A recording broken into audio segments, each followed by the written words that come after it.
So the wave of the future is upon us, as it always is. It was robo-advisors, now it's AI, artificial intelligence. Let's talk about what this is going to mean for you in your practice.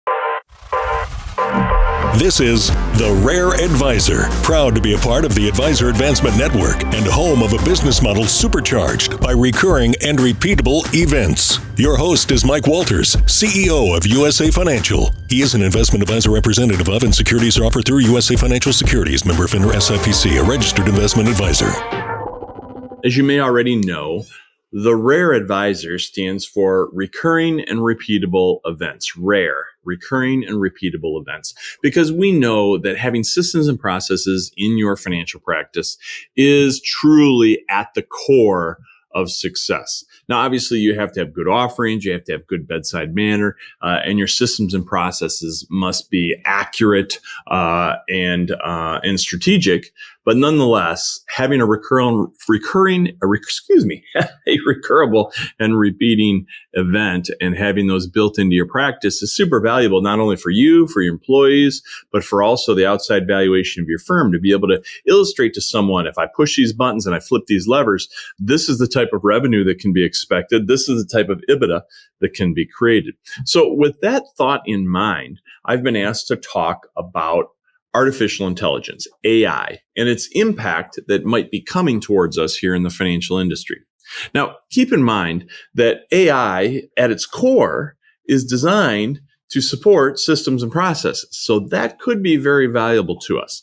But many people are afraid that it's going to eliminate the role of the financial advisor. In fact, there's predictions that it's literally going to eliminate life on this earth if left unchecked. So I'm not going to pretend to be the scientist or have the answers as it relates to some of those more important issues, but I will talk to you in terms of running your financial practice. The way to think about AI, at least at this stage of the game, is think of it as another tool that could potentially enhance your offerings or enhance your processes. So much like a robo-advisor, when the robo-advisor was coming into play, many people said the same thing, that this was going to be the end of the financial advisor.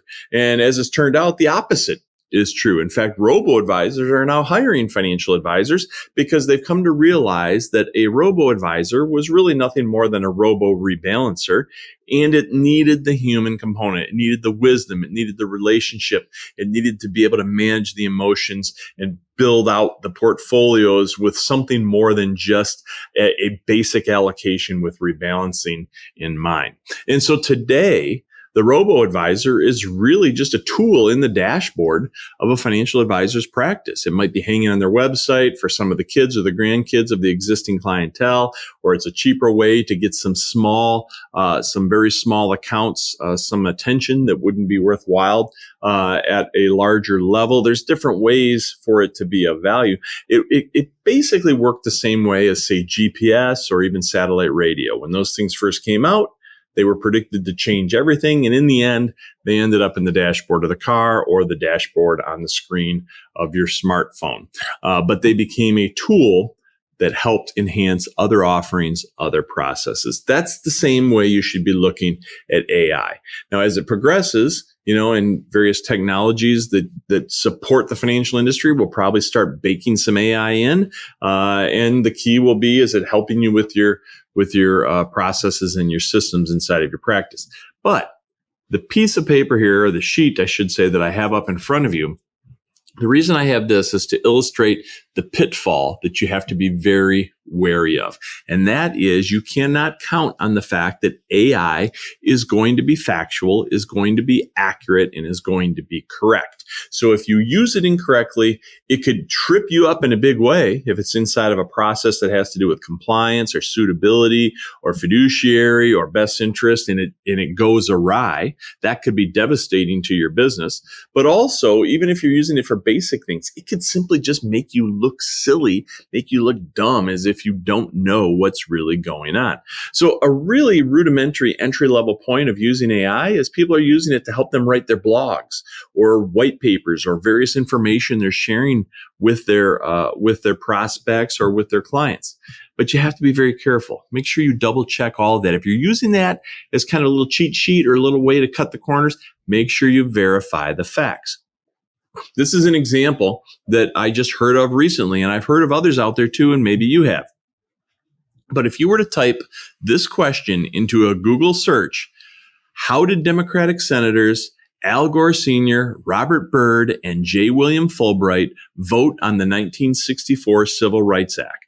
If you put that into Google right over here on the right-hand side, what you would receive in response from Wikipedia, which, by the way, is the accurate answer, is Democrats and Republicans from the southern states opposed the bill and led an unsuccessful 60 working day filibuster, including Senators Albert Gore Sr., Democrat from Tennessee, and J. William Fulbright, Democrat from Arkansas, as well as Senator Robert Byrd, Democrat of West Virginia, who personally filibustered for 14 hours straight.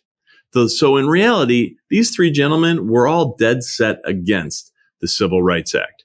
But if you were to type this same question into an AI chat box, which I did, this is the answer you get. All three senators voted in favor of the 1964 Civil Rights Act. We know that's not true, but this is the answer we've been given.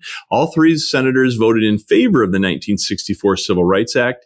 Al Gore Sr. and Robert Byrd voted for the act on the Senate floor, and J. William Fulbright voted for the act in the Senate Judiciary Committee.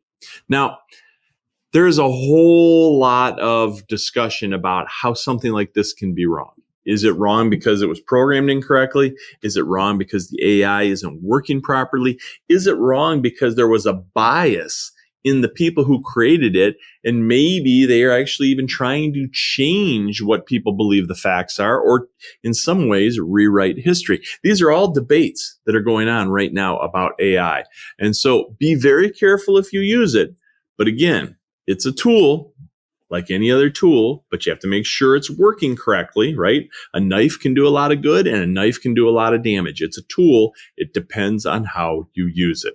So be careful, check it out, and make sure if you are using it, you're verifying all the facts. This information is for licensed financial professionals only and is not intended for use in soliciting sales from the public. The views expressed represent the opinions of the presenter or their featured guest, not necessarily those of USA Financial or its affiliated subsidiaries. Industry references are generic and not intended to represent actions or beliefs of any individual or entity. Content is only presented to illustrate general principles, beliefs, or ideas and should not be construed as legal or regulatory advice. Trademark and copyright protected. USA Financial and Affiliates.